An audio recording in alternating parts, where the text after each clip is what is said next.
Hello everyone, I am Agnikanya Bhattacharjee, intern at ubAdvocate, and today I am going to talk about the topic consideration. Is consideration necessary for a valid contract? So, here is the general meaning of consideration. Consideration means something in return for something given. This something is called consideration. For example, A makes a contract to sell his watch to B for rupees 1000.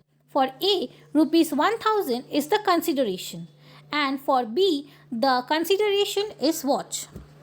Now, according to the Indian Contract Act of 1872, consideration has been defined under section 2D, which says when at the desire of the promisor, the promise or any other person has done or abstained from doing, or does or abstains from doing, or promise to do or abstains from doing something, such act or abstinence or promise is called consideration for the promisee.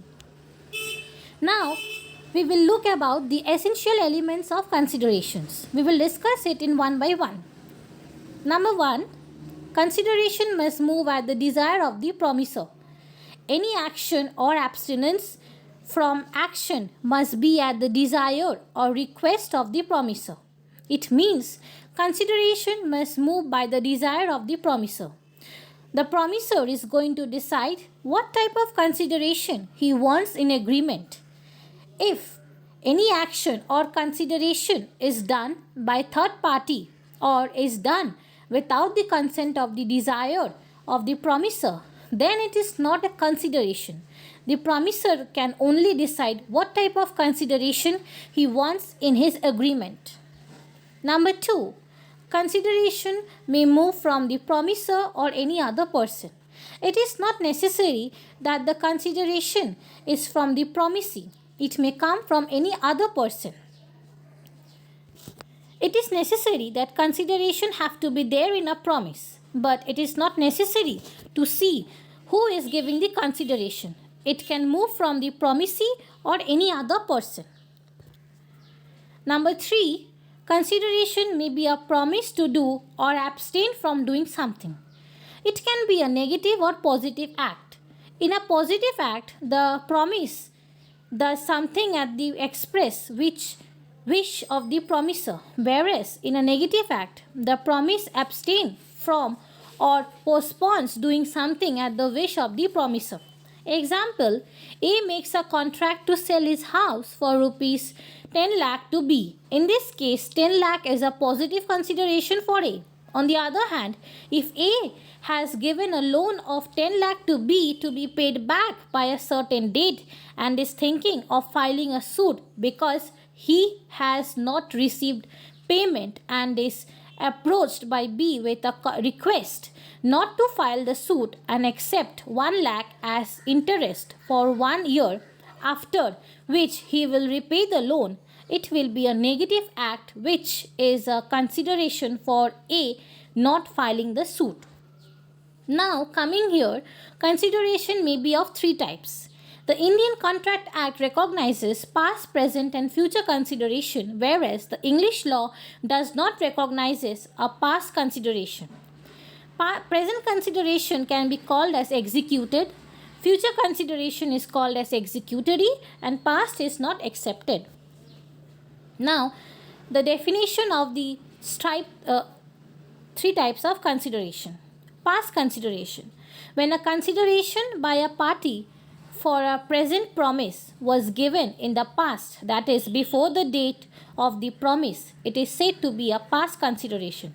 For example, A rendered a service to B that the latter wants. After a week, B promised to pay rupees 1000 to A for the service. It is a past consideration and A is entitled to the promised amount. And what is present consideration? When a consideration for a promise is given simultaneously with the promise is called present consideration. Example, a cash sale. Now coming to future consideration. A future consideration is a promise to do or give something in return in future for the promise then made. Example, if A promised to sell 100 quintals of rice from the coming crop at rupees 2,800 per quintal to B, and B promised to make the payment for the same within a week of its receipt, is a case of future consideration. Now, coming here is consideration must be real and certain. A contract wherein the consideration is unreal or uncertain is void. Example, if X promised to give an amount of money to Y and Y promised to pay for X's long life, it would be a consideration which is not real for X. Now, consideration must be lawful. A contract wherein the consideration is illegal is void. Example, if A promised to pay rupees 10,000 to B to beat up C, it would be an illegal consideration for B to accept because he does beat up C and A refuses to pay the amount. He cannot take the recourse of law to get it. Now, consideration need not to be adequate. Consideration is something in return. The something in return need not necessary to equal to something given. The law provides that a contract should be supported by a consideration. So long there is a consideration, the law is not concerned about its being adequate. For example, if A decide to sell his car valued at 1 lakh for 10,000 to B, it is his free consent and the agreement will be deemed to be a contract. Now coming here, consideration must be something which the promisor is not already bound to do. A promise to do what one is already bound to do either by general law or under an existing contract is not a good consideration for a new promise. Example, A promised to pay money to a police officer to investigate into a crime. The agreement was held invalid because the officer is already under the duty to do so by law. Now, come here, what is privity of contract? The doctrine of privity of a contract implies that only parties to a contract are allowed to sue each other to enforce their rights and liability, and no stranger is allowed to confer obligations upon any person who is not a party to contract. The rule of privity is based on the interest theory, which implies that the only party having an interest in the contract is entitled as per law to protect his rights. Now here is a case law where Twiddle versus Atkinson in the year 1861, 121 ER 762. It says that William, the son of John Twiddle, and the daughter of William Guy intended to marry.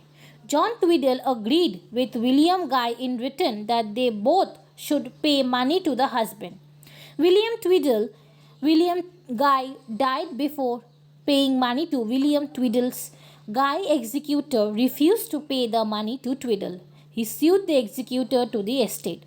And what comes the legal principle? William Twiddle's claim was being failed even though he was named in the agreement. He had not himself given consideration for the agreement. Now there are certain general exceptions to the rule no consideration, no contract. There are three exceptions. Number one is natural love and affection, compensation for service rendered, and number three is time, birth, depth. Now, natural love and affection. An agreement without consideration will be valid provided it is expressed in written, registered under the law for the time being enforced, made an account of natural love and affection between the parties standing in a real relation to each other. All this essential must be present to enforce an agreement made without consideration. Example, A out of natural love and affection promised to give his son B rupees 1000. A put his promise to B into writing and registers it. This is a valid contract even though it is without consideration. Number 2. Compensation for service rendered. An agreement made without consideration may be valid if it is a promise to compensate wholly or in part a person who has already voluntarily done something which the promisor was legally compelled to do. To apply these rules, the following essential must exist. The act must have been done voluntarily. The act should have been done for the promisor and not for anybody else. The promisor must be in existence at the time when the act was done. The promisor must agree now to compensate the promise. Example: A finds B's purse and give it to him. A knew that is the B's purse. A has already done something for B voluntarily. After getting the purse, B promised to give rupees 100. So here A can claim 100 from B as there is a contract between them.